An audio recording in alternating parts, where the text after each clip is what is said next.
साबक DGISI lieutenant general Faiz Hamid को 14 साल कैद बामुशक्कत की सजा सुना दी गई है।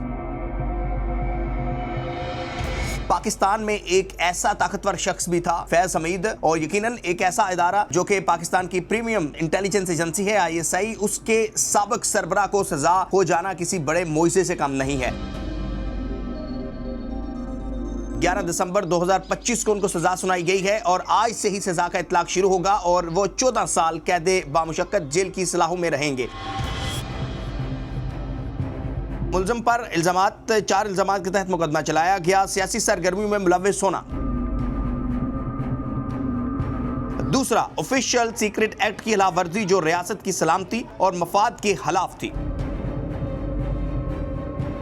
तीसरा, इख्तियारात और सरकारी वसाइल का गलत इस्तेमाल। अस्सलाम वालेकुम। साबक DGISI lieutenant general Faiz Hamid को 14 साल कैद बामुशक्कत की सजा सुना दी गई है।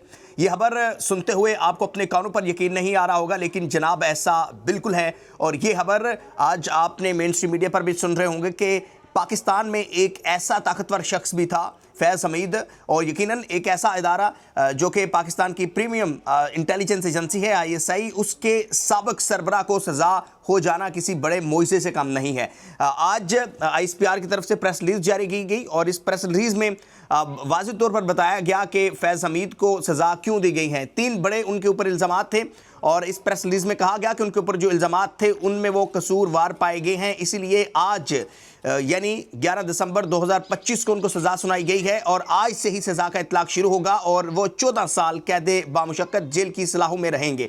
इसके ऊपर हम एनालिसिस भी करते हैं और हमेशा से जो मैं ये बात कहता हूं कि शिकवा जुल्म तो शब से कहीं बेहतर था, अपने हिस्से की शम्मा जलाए जाते। एक ऐसा शख्स ज़रूर था जिसने एक बड़ा किरदार अदा किया और वो आपकी तरह, हम सब की तरह एक आम शख्स था। उसकी मैं आगे चलकर जब मैं इसको एनालिसिस करता हूँ आपको बताता हूँ कि कंवर मोइज़ जो कि टॉप सिटी का मालिक है, उसके हवाले से ये सारी की सारी जो इनको आज सज़ा हुई है, इसमें और भी बहुत ज़्यादा जो है अवामिल शामिल है, लेकिन वो एक बेस थी जिसकी बना पर जब पहले भी प्रेस रिलीज जारी की गई थी तो उसमें भी ISPR के प्रेस रिलीज में जिक्र किया गया था कि एक निजी हाउसिंग सोसाइटी है टॉप सिटी। बहरहाल पहले मैं आपको मुलजम के ऊपर, फैज हमीद के ऊपर जो 4 बड़े इल्ज़ामात हैं वो क्या हैं अकॉर्डिंग टू प्रेस रिलीज, वो आपको बताता हूँ। मुलजम पर चार इल्ज़ामात के तहत मुकदमा चलाया गया। सियासी सरगर्मियों में मुलव्विस होना, यानी जनरल फैज हमीद सियासी सरगर्मियों में मुलव्विस थे। आप सब लोग जानते हैं कि सियासी सरगर्मियाँ क्या थी, यानी PTI के साथ उनकी बड़ी कुर्बत थी और तहरीक इंसाफ के साथ साथ जो है वो पेश होते थे और बहुत ज़्यादा जो फैसले होते थे तहरीक इंसाफ के, उसमें फैज हमीद का बड़ा इनपुट शामिल होता था। दूसरा, ऑफिशियल सीक्रेट एक्ट की खिलाफवर्जी जो रियासत की सलामती और मफाद के खिलाफ थी, यानी उन्होंने अपने जो ऑफिशियल सीक्रेट एक्ट था उसकी खिलाफवर्जी की थी जो कि रियासत के खिलाफ था। तीसरा, इख्तियारात और सरकारी वसाइल का गलत इस्तेमाल।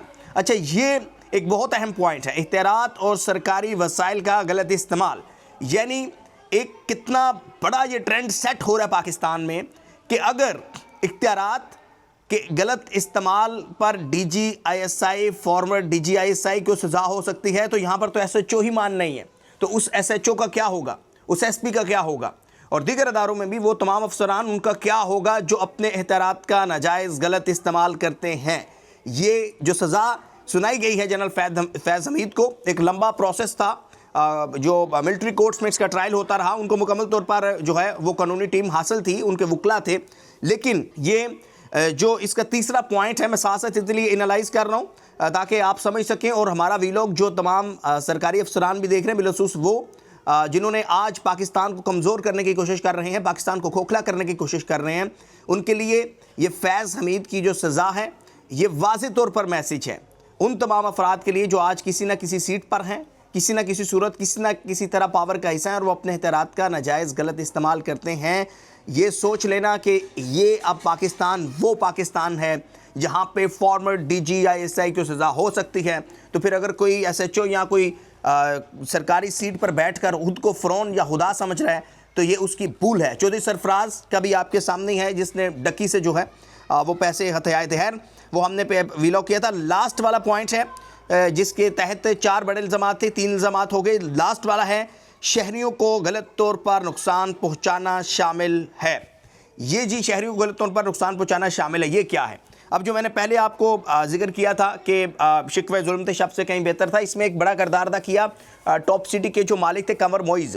कंवर मोइज़ बेसिकली एक बड़ा बिजनेसमैन है, बिलोंग कराची से करते हैं। इनकी निजी हाउसिंग सोसाइटी है इस्लामाबाद एयरपोर्ट के पास टॉप सिटी। तो पहले भी आपने सुना होगा कि इनके घर रेड की गई थी। उस वक़्त रेड मुबैना तौर पर रेंजर्स ने की थी और फिर वो जनरल फैज़ हमीद के कहने पर की थी। और इसी सारे वाक़े में जो है वो इनके घर के एक फैमिली मेम्बर थे, उनकी भी डेथ हो गई थी।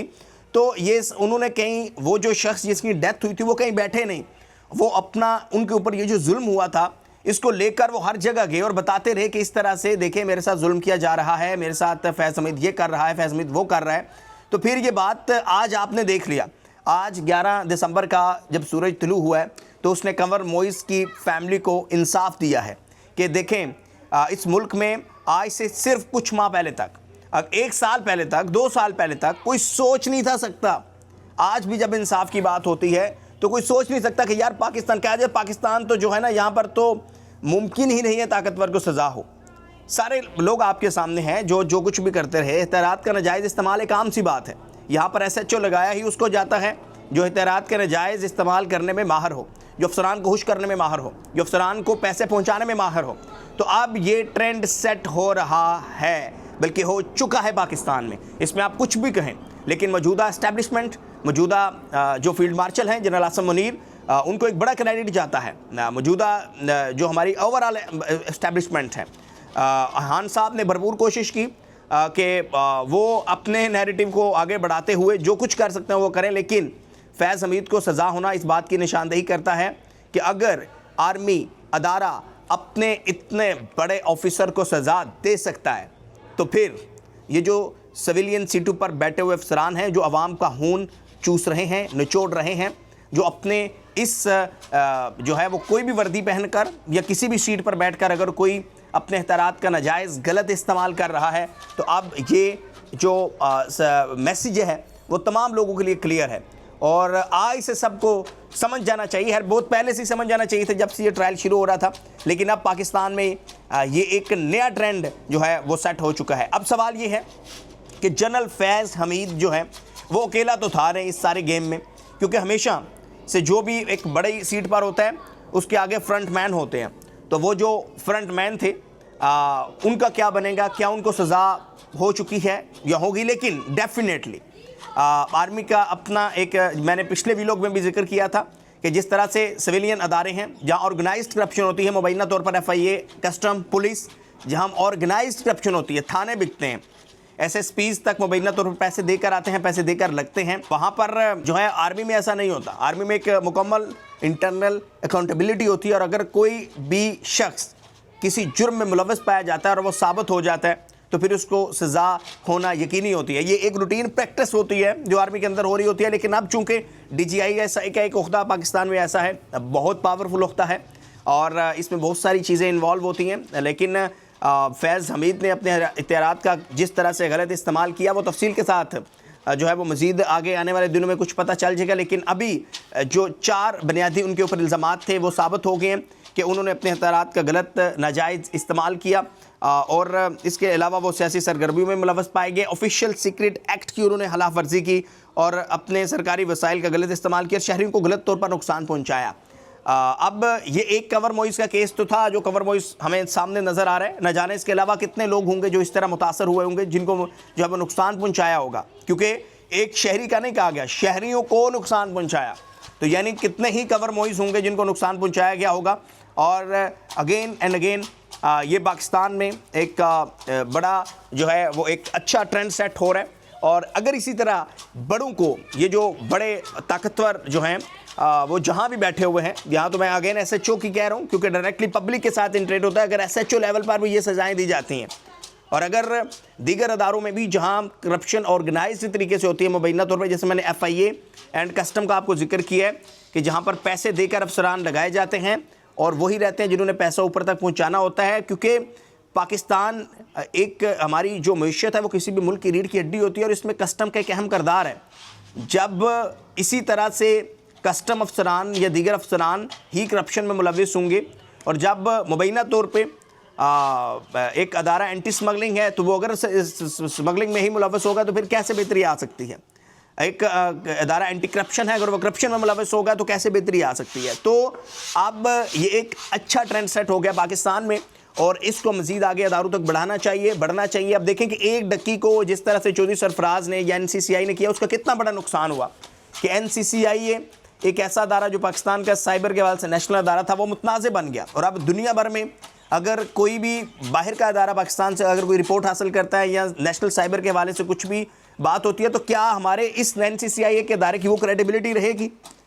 नहीं रहेगी, बिल्कुल नहीं रहेगी। तो यही सूरत हाल है कि अगर इसी तरह हमारे FIA, मुबैना तौर पर FIA, कस्टम, पुलिस या दीगर अदारों के अफसरान करप्शन में मुलव्वस होंगे, वो जो उनका काम है एंटी करप्शन, अगर वो करप्शन में मुलव्वस होती है, एंटी स्मगलिंग अगर वो स्मगलिंग में मुलव्वस होती है, तो फिर अदारों की क्रेडिबिलिटी खराब होगी। तो जो कहते हैं ना अदारे गलत नहीं होते, बिल्कुल ठीक है, अदारे गलत नहीं होते, अदारों में लोग काली भेड़ें होती हैं, और इन काली भेड़ों का एहतसाब अब बहुत ज़रूरी हो गया। तो ये जी आज की एक बड़ी खबर थी, बड़ी ब्रेकिंग थी, लेकिन इसके सरकमस्टेंसेस आगे हम देखेंगे कि कहाँ कहाँ जाकर मिलते हैं। ज़ाहिर है इमरान खान साहब जो हैं वो भी इस वक्त जेल में हैं, और अगर इमरान खान जिनके इशारों पर चलते थे, अगर उनको ये सज़ा हो सकती है, और वो एक चीफ थे ISI के, एक इतने बड़े अदारे के, तो फिर खान साहब का क्या बनेगा ये तो खैर आने वाले वक्त में ही पता चलेगा। लेकिन एक बात ज़रूर तय हो गई है कि मौजूदा इस्टेब्लिशमेंट ने इंसाफ को जो है वो कोशिश कर रही है कि वो जिस तरह भी हो सके वो इंसाफ हमेशा जो है वो कायम रहे और अवाम को इंसाफ मिले।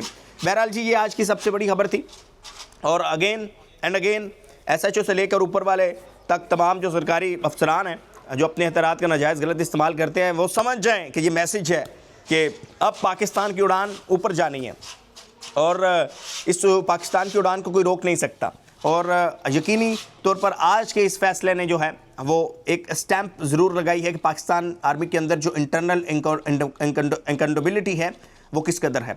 सो इसके आगे आकर बहुत बड़े बड़े असरात होंगे, और देखेंगे कि और कौन से ऐसे अफराद हैं जो इस सारे खेल में शामिल थे, जो जनरल फैज़ के फ्रंटमैन बनकर काम कर रहे थे, और जो लोग जनरल फैज़ के इशारों पर चल रहे थे, हर उनका क्या बनेगा ये आने वाले वक्त में ही पता चलेगा। Please subscribe this YouTube channel, and मेरी कोशिश होती है कि रोज़ाना की बिना पर जो भी हो सके, जो भी ट्रेंडिंग इशू है वो आपके साथ, और अपना एक ओपिनियन, एक एनालिसिस आपके साथ शेयर किया जाए। Thank you very much for watching. Please subscribe this YouTube channel. अल्लाह हाफिज़।